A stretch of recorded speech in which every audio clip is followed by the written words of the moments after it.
有这样一部惊悚悬疑片，里面没有丧尸和鬼怪，但却让人感到无比的压抑和窒息。特别是影片结尾的惊天大反转，看完后你会惊叹，这部电影太精彩太震撼了。好了，影片开始。小林是一名护工，因不满养老院对老人的态度，毅然选择了辞职。回家路上，小林看到一条招聘信息，内容是照顾一名临终老人，薪资每周就有$1000，这让她很是心动。最后不顾闺蜜的劝阻，接下了这份工作。第二天，小林开了1个小时的车才来到工作地点，这是一栋老房子，里面只有一对老夫妻。小林还没打招呼，身后就出现了一名男子，他叫小卢，是一名房地产律师，招聘信息就是他发布的。通过小卢介绍，小林知道了面前的女主人叫戴夫人，轮椅上的是男主人本，前段时间在阁楼中风瘫痪了，如今话都没法说。小林的工作就是照顾他的生活起居。戴夫人这时候表示想找一个本地人，而小林有明显的外地口音。小卢于是劝说道，这已经是第5个来应聘的了，我们已经别无选择。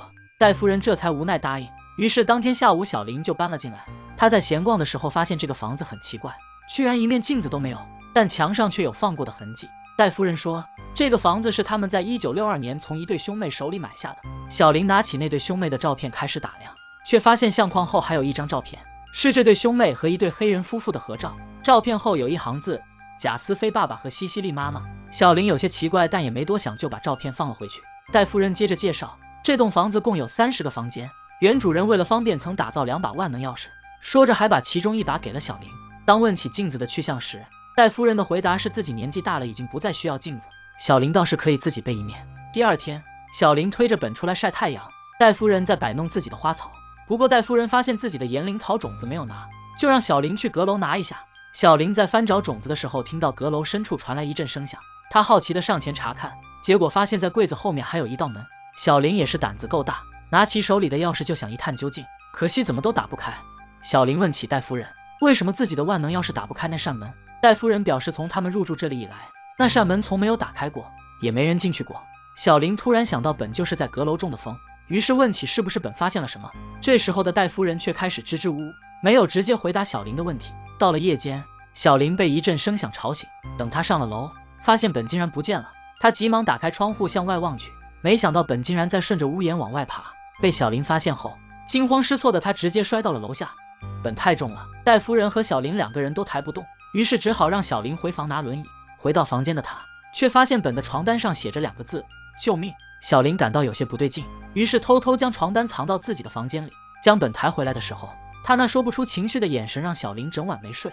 就这样到了第2天，小林心事重重的来到本摔落的地方，他不明白本要做什么，又要到哪儿去。这时候小卢来给本更新遗嘱，小林便带他去看昨晚藏起来的那张床单，结果找了半天却只有一张干干净净的新床单。小林纠结了一番，还是说出自己的怀疑。他觉得本的眼神似乎是在向他求救，只是他还不清楚为什么。小卢觉得他只是太敏感了，临走前给小林递来一张名片，表示有困难可以去找他。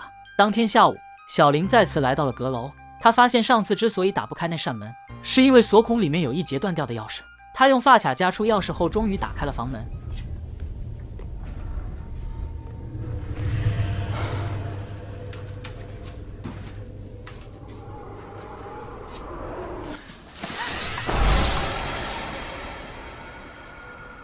这间诡异的房间里到底有些什么东西呢？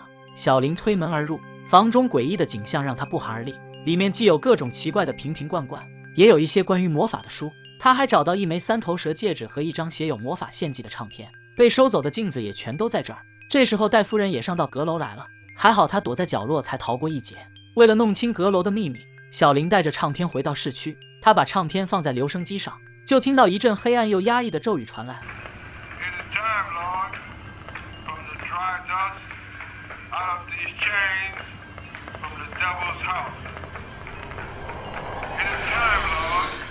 正听得入神呢，闺蜜推门进来了。小林将自己的遭遇和盘托出，让她奇怪的是，闺蜜竟然对此毫不意外，还直言道：“那不就是巫术吗？”按闺蜜的说法，巫术只是一种民间魔术，你不相信她就没法伤害你。她的阿姨也是巫术爱好者，还经常到这里来买一些巫术相关的东西。而后闺蜜带小林来到一家干洗店外面，说里面就有卖那些东西。不过2人都没勇气走进店门。夜里，小林偷偷在本的房间挂上一面镜子，他倒是要看看挂上镜子会怎样。第2天，一阵猛烈的敲门声将小林吵醒，原来是戴夫人来质问镜子的事。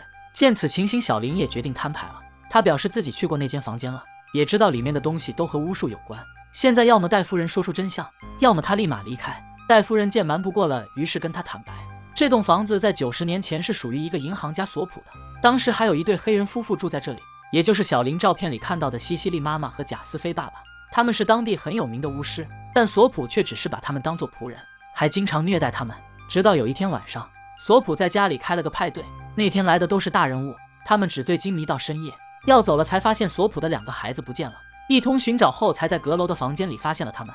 原来是那对黑人夫妇正在教他们巫术。愤怒的众人将2人吊在树上活活烧死。在之后，索普的银行破产，他和妻子双双自尽。有谣言说他们被巫师夫妇的鬼魂报复了，但他们的2个孩子却在这里一直生活到了1962年，后来才把房子转手给了本和戴夫人。不过他们并没有说为何给那房间上了锁，也没说为什么不能在房间里放镜子。据戴夫人所说，挂上镜子就会看到黑人夫妇的鬼魂。小林是不相信这些的，但戴夫人却深信不疑。第二天一早，小林在给本洗澡的时候，突然想到戴夫人的话，于是拿起镜子放在本的面前。没想到的是，本竟然真的剧烈挣扎起来，像是看到了什么恐怖的东西一样，这让小林坚定的意志有些动摇了。于是她独自来到闺蜜说过的那家店，这里果然有卖巫术用品。她向店家问起一种砖粉的作用，因为她看到这家店自己也在用。店老板说，只要将砖粉撒成一条直线，想伤害她的人就过不来。小林认为这只是一种心理暗示，如果有人相信巫术能害人，那么肯定也会相信他能救人。于是他让店主给自己抓了些药品，这是他给本准备的。夜晚，小林按照店家的说法开始了自己的仪式。看到摆弄仪器的小林，本的眼角缓缓流下了泪水。不知道是不是仪式有了效果，本居然真的挤出了一句话：救我出去。小林连忙追问本害怕的到底是谁，本费尽力气指向了门口。恰好这时候房门被一把推开。What have you done? 眼前这间房子很诡异，而房里的人更诡异。半夜，小林被噩梦惊醒，当他看向镜子时，竟然发现戴夫人刚刚从自己的房间离去，可他追到走廊上却一个人影都没看到。不过今晚的事还是把他给吓到了。第二天一大早就收拾行李准备离开，但是看到本的可怜模样，又想到最后一面都没见到的父亲，小林又心软了。他找到律师小卢，给他看了自己在阁楼拍的照片，但小卢并不相信巫术的存在。于是他们又找到上一个辞职的护工，护工告诉小林，房子的上一任主人最后是中风而死，和本的遭遇一模一样，所以他劝小林也尽快离开那里。回去的时候，2人路过一家加油站，他们在这里见到一个披头散发的女人。当小林提到献祭唱片的时候，女人突然变得紧张起来。她告诉小林，献祭唱片中记录的是最强大的魔咒，但贾斯菲还没学会怎么使用就被杀了，这个魔法也就此失传。小林好奇这魔法的作用，女人表示它可以让人永生，只不过每隔一段时间就得献祭一个人，夺取他的剩余寿命。听到这里，小林也紧张起来，他想起本还一个人待在房间里，随时可能被拿去献祭。不过小卢表示要带走本必须得有证据才行。小林想到了那张唱片，可是他回来翻遍了房间也没找到，他怀疑是戴夫人偷走的，因为他手里也有一把万能钥匙。于是他在门前撒下砖粉，借此试探戴夫人。做完这些后，小林谎称房间漏水了，让戴夫人来看看。可戴夫人来到门口后却迟迟不肯进来。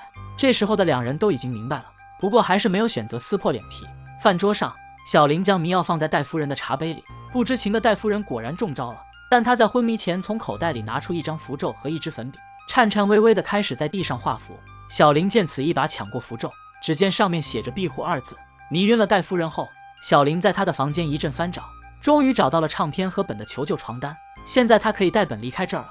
可他们来到大门前面，才发现门被一条大铁链子锁住了，他把车子撞抛锚了都没能撞开。而这时候戴夫人已经醒了过来，并且拿上猎枪到处找小林的踪影。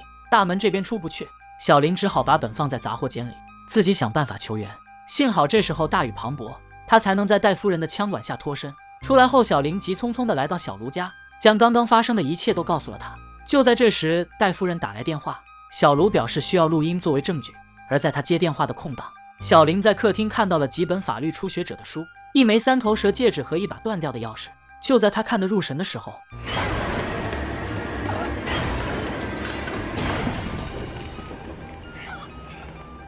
等再次恢复意识，他已经回到了老房子。这下他知道了，真正的祭品不是本，而是他自己。不过戴夫人要先找到本，以免走漏风声。在逼问本下落的时候，小林偶然看到卧室门口的砖粉，他知道这是自己最后的逃生机会了。于是他说出本的藏身之处，将戴夫人引开，然后一把挣脱小卢的控制。冲进了卧室里。追过来的小卢被门口的砖粉拦住，根本无法进来。小林赶紧砸碎窗户向外面逃去，但又被外面的戴夫人拦住，只能无奈逃回屋内。小林一边跑一边撒砖粉，只是戴夫人早先一步在楼上截住了他。幸好戴夫人年老力衰，才被小林一把推下了楼梯，终于松了口气。小林赶紧给闺蜜和警察打电话，只是还没来得及细说，电话就断线了。原来是戴夫人爬上来掐断了电话线，这下小林无路可退了，只能爬到最上面的阁楼。但阁楼里和以往大不同，这里被人用蜡烛摆下了一个诡异法阵。见到法阵，小林才想起来自己身上还有一张庇护符咒，于是他赶紧搜刮材料，按符咒上的指示画下一个庇护法阵。法阵刚画好，戴夫人就出现在了阁楼门口。小林指着戴夫人说自己有法阵庇护，他没法伤害自己。可戴夫人却笑了笑，表示法咒就是自己故意给他的，这根本就不是什么庇护法阵，而是献祭法阵。另外他们还需要小林自己相信巫术的存在，否则法阵就没法发挥作用。这时候小卢开始播放献祭唱片，他们的仪式开始了。小林也终于明白了一切，可惜为时已晚。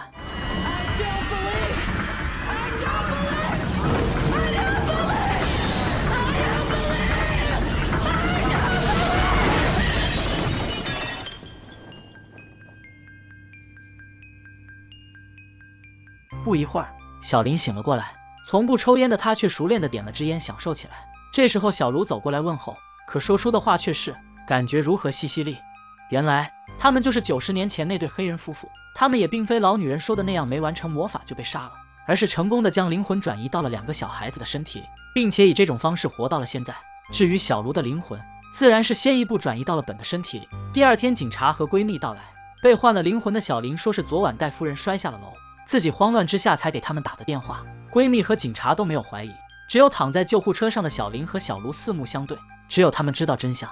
好了，影片到此也就结束了。电影结尾揭开了很多伏笔，比如戴夫人想找个黑人，所以才会不满意小林，让小林上阁楼取种子，然后发现小房间也是他们有意为之。还有本在小林用巫术为他治疗时流下的眼泪，也不是感动而是绝望，因为他知道当小林开始相信巫术，他就危险了。片子的结尾很压抑，不过导演有借演员之口说过很多次电影的主旨，那就是只要你不相信他，他就没法伤害你。好了，本期的视频到此结束，咱们下期再见吧，拜拜。